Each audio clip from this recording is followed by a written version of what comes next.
ねえ、君はひまわり派？それともタンポポ派？どういうこと？今いる場所より眩しく見える場所があったら行ってみたくなるか、それとも置かれた場所でじっと眺め続けるか。どっちかっていうとタンポポ派かな。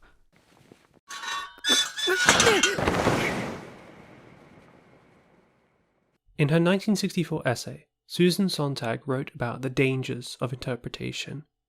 She drew a line between a work's content and its form, content being what X is trying to say, and form being how it's expressed.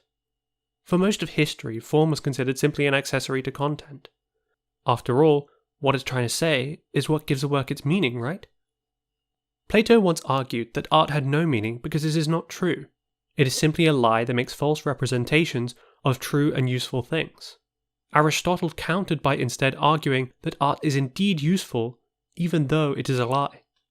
Much of Western thought since has then centered around the truth of art. Is it a truthful representation, or simply a lying imitation? Sontag wrote, "It is assumed that art is its content," and concerned herself with the perilous act of interpreting a piece of art to decode its content. By interpretation, I mean here a conscious act of the mind which illustrates a certain code, certain rules of interpretation. Directed to art, interpretation means plucking a set of elements, the X, the Y, the Z, and so forth, from the whole work. The task of interpretation is virtually one of translation. The interpreter says, look, don't you see that X is really A, that Y is really B, that Z is really C? So what happens in this process of saying that X is A? What does that do to the work of art itself? The modern style of interpretation excavates, and as it excavates, it destroys. It digs behind the text to find the subtext, which is the true one. To understand is to interpret, and to interpret is to restate the phenomenon. In effect, to find an equivalent for it. Here Sontag demonstrates contempt for the act of ascribing true meaning to the text. The idea that there is a deeper, more real truth to be uncovered in works of art, but only if you dig for it and uncover the secrets that it yields. Today, these are BuzzFeed articles about how your favourite childhood movie is secretly dark, or pop academia on how X media was actually secretly problematic the whole time. Let me be clear that in no way does Sontag dispute the truth of some of these claims, that they can be accurate readings of the text, but they simply do not encompass the whole picture, and sometimes damage the art as a result. Assigning a moral value to art by the goodness of its message and the accuracy of its commentary on real life robs the art of what made it so alluring in the first place. For my own example, there was someone who told me that the broom in Kiki's Delivery Service was a phallic Freudian symbol, representative of control, which she then loses and must regain by the end of the film. My response to this kind of analysis is, so what? Why does this allegorical concept provide any more insight into Kiki's character? The meaning of Kiki's Delivery Service cannot be found in Freudian concepts and allegory. Sure, you may find those things, and they may intrigue you, but that's not why the film is good. That's not why it resonates. Interpretation in this sense is simply a substitution of one meaning for another. It is always the case that interpretation of this type indicates a dissatisfaction, conscious or unconscious, with the work, a wish to replace it by something else. Interpretation, based on the highly dubious theory that a work of art is composed of items of content, violates art. It makes art into an article for use, for arrangement into a mental scheme of categories. Interpretation, then, is a way to make art subservient to the interpreter. It is an imposition about the nature of the art itself that attempts to turn the irrational and fundamentally untranslatable language of art into rational, digestible thought. How many times have you immediately looked for a video to explain what you just watched? Ending explained videos are extremely popular for a reason. We as humans hate not knowing, not understanding. The irrational terrifies us. It creates a pit of anxiety that we quickly feel the need to escape from. It is an understandable desire. You feel as though in some way you have to wrestle control back of your own mind by understanding and interpreting the work in a rational way. What I really want you to understand is that every meaning that is constructed from content simply relies on the external concepts from which it is based. These are false shadow worlds, in which the meanings that are created justify the framework that is required for these meanings to exist. Every philosophical construct, every psychological one, references a past concept or construct, each reference becoming more and more obscured until we reach the foundation of philosophy itself, a question of meaning. We are back at the ancient Greeks, sooner or later.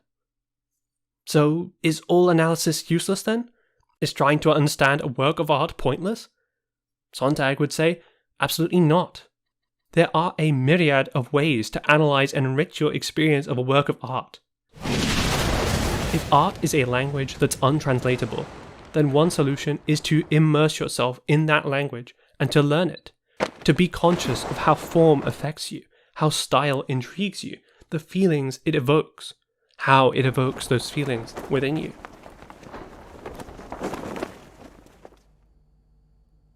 In episode 4 of Sonny Boy, we have a story about monkeys and baseball. The story is about how one monkey incurred the wrath of the other monkeys because it tried to stick to the rules. It tried to play fair, no matter how much the other monkeys wanted to see a perfect game. If we take the content at face value, we have a story about fairness. The umpire monkey couldn't play, and in trying to play fair, he was punished. However, we cannot take this story at face value. There are way too many strange things about this episode to take it as such. We never see the monkeys for real, not once. Sure, they appear on screen, but only as representations of Cap telling us the story. Immediately, our grip on reality starts to fade as we are told not only have these monkeys learned baseball, an already strange concept, but they've been playing it for years. They have lore, history, highs and lows. But Cap supposedly taught them how to play? How long have we been on this island? Up till now, it seemed like it had only been a few weeks, but time has suddenly started to seem much less clear. What are these monkeys? What do they represent? Were they ever real? The monkey story is simply one more example of the illogical bridging its way into our reality. Much more to the point is this episode's form. The feelings of confusion and bewilderment in the face of the utterly bizarre. In the first few episodes, the characters felt like they were starting to make sense of the world. The rules that it followed, the extent of their own power, who they were supposed to trust. Slowly, things were starting to make sense to us, but now, we are totally lost again. 帰れない。元の世界っていうか、行きたいところに行けない。ほんとクソだな、あいつ。Nagara and the monkey share similarities in that they are both blamed for the misfortune of others when it is not their fault. But how they process this mob trial is worlds apart. Nagara believes that the situation he's in is the result of an unfair world. The others see Nagara as a loser who's taking them down with him. They believed their lives were on track and that the world was fair until Nagara ruined it. 俺ら、お前と違って必要とされてるんだよ。Burdened with the sin of being unable to fix everyone's life, Nagara grows apathetic. If this is what counts as fairness in the world, then it was never fair to begin with. Unlike Nagara, the monkey believes that the world is ultimately fair, that in some small way he can make a difference by not giving in to the mob. But all Nagara sees in the umpire's death is the death of the game itself.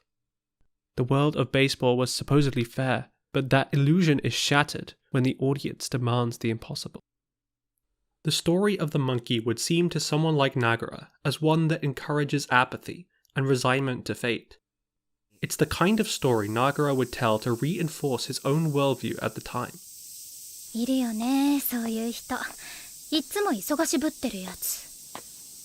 行くところがいっぱいあるみたいな顔してさ。そういうやつに限って、結局どこにも行くとこないの。But ultimately, Sonny Boy wants to leave you with questions. It wants to make you squirm underneath the weight of the unfairness of the world. When the students are unable to return to reality in episode 6, we feel a great injustice has been done. The camera lingers on these out-of-place students, while graduation music plays. "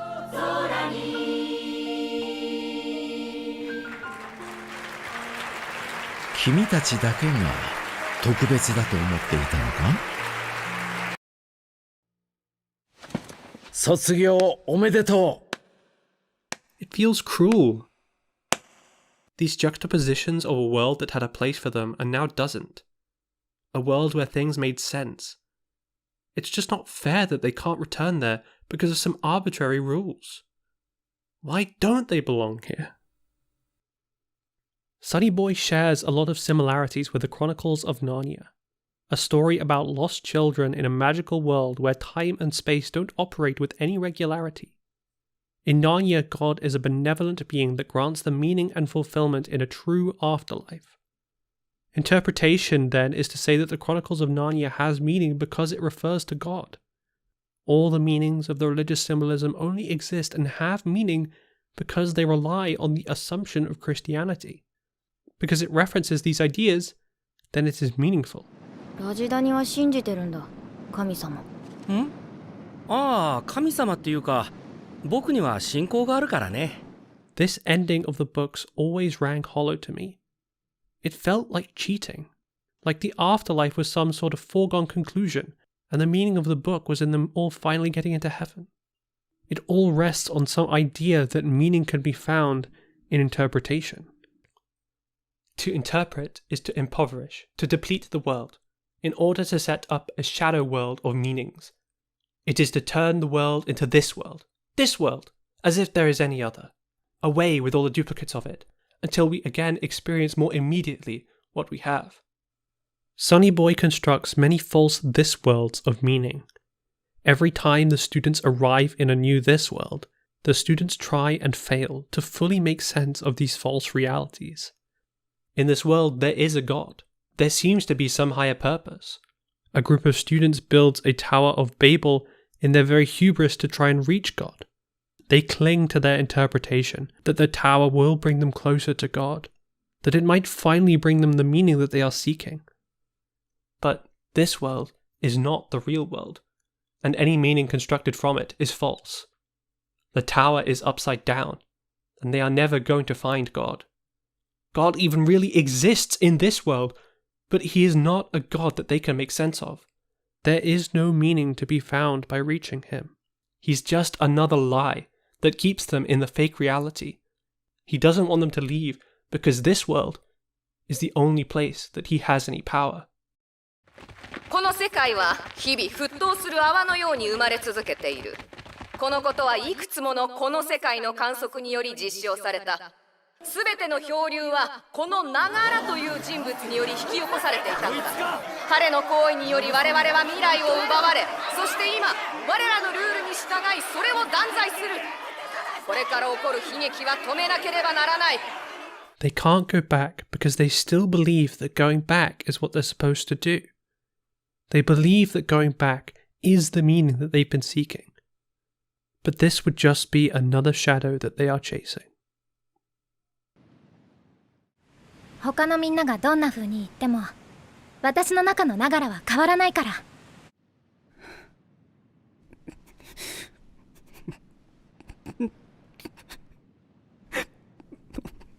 僕だってあんな家だけど本当に帰りたいと思ってるんだ。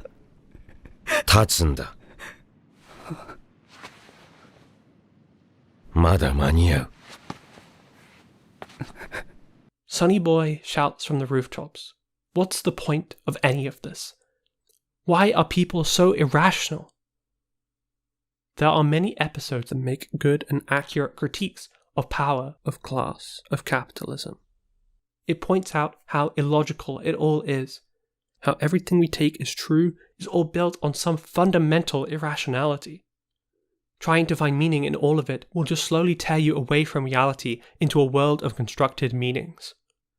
So instead, Sonny Boy revels in form. It has some of the most breathtakingly beautiful animation and incredible OST I've ever seen. Episode 8 in particular is singled out as one of the most breathtaking and heartache-inducing episodes of any anime. This tragic romance of people out of their depth, it's all conveyed through stunningly beautiful mosaics of color. 私は彼女のためならどんなことだってするつもりだった。何にだってなるつもりだったんだ。そう、何にだって。The texture of this doomed world and the consequences of Yamabiko's indecision gives you this indescribable feeling of something just beyond your comprehension. The Nietzschean symbolism about the death of God in the face of modernity may go over your head, but the feeling of it will leave you scarred, wondering what it all meant, and if there was any point to such a sad story. Art supersedes meaning. It supersedes themes and thoughts. The things that art portrays aren't real, and yet it can convey things that feel more real than anything you've experienced in your own life. A moment, a frame, a song. Each of these things provides more meaning than could be possibly put into words. Sonny Boy Rhapsody is a math rock track that induces a feeling of ethereality.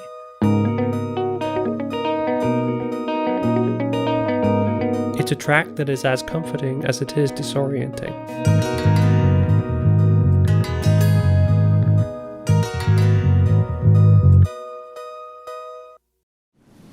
戻れても漂流した時から2年は経ってるんじゃないかな。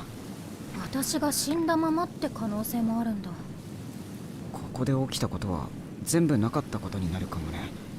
そしたらさ、君と僕が友達だったことがなかったことになるんだ。ここで起きたようなことが向こうでも起こっているかはわからない。でもここでは確かに起きたんだ。Lightship plays over Nozomi's funeral, and with it, the tinges of optimism that Nozomi always brought, with the echoes of sadness. The song ends with the word Kibo, which means hope. As the trumpets send her off into the next world.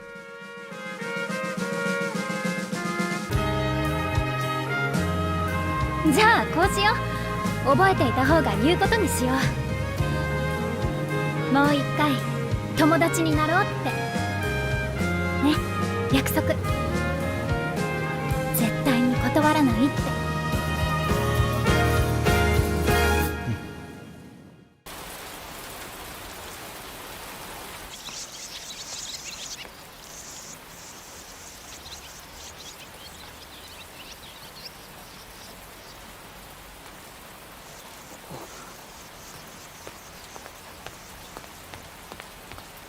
Nagara has come to terms with his experience. The first person he grew attached to after closing himself off for so long died, and then when she came back, she didn't remember him at all. Such an experience would ruin just about anyone, but not Nagara. He's changed. He's not the same person who arrived in the Adrift. He's under no illusions about his life anymore. He knows there will be pain. He knows he will suffer. But despite all that, he has a smile on his face. Despite everything he's lost, he's free of all those shadow worlds. He's free from the shackles of apathy. He doesn't know if any of his journey meant anything. He doesn't know if he'll ever amount to anything. But maybe none of that matters. All he knows is that he wants to be a part of the world, and that is why he's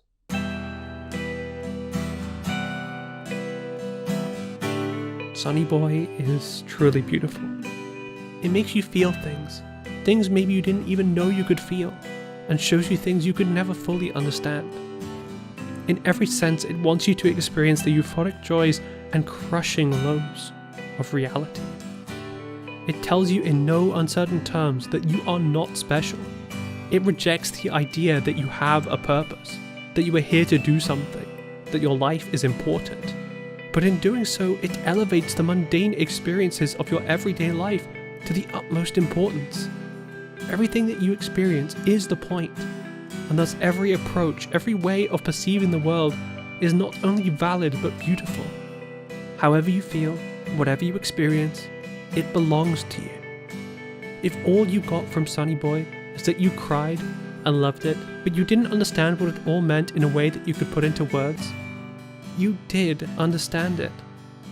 Art is not supposed to be transliterated. The experience is what matters. If it wasn't, why are paintings so large, but the plaques explaining what they mean so small? You don't need to understand Sonny Boy, because it understands you. If you're so distracted by the plaque explaining what it all means, you could miss something beautiful. 今目と目が合ったその瞬間からダウンロードされた全て許されたここにいてもいいから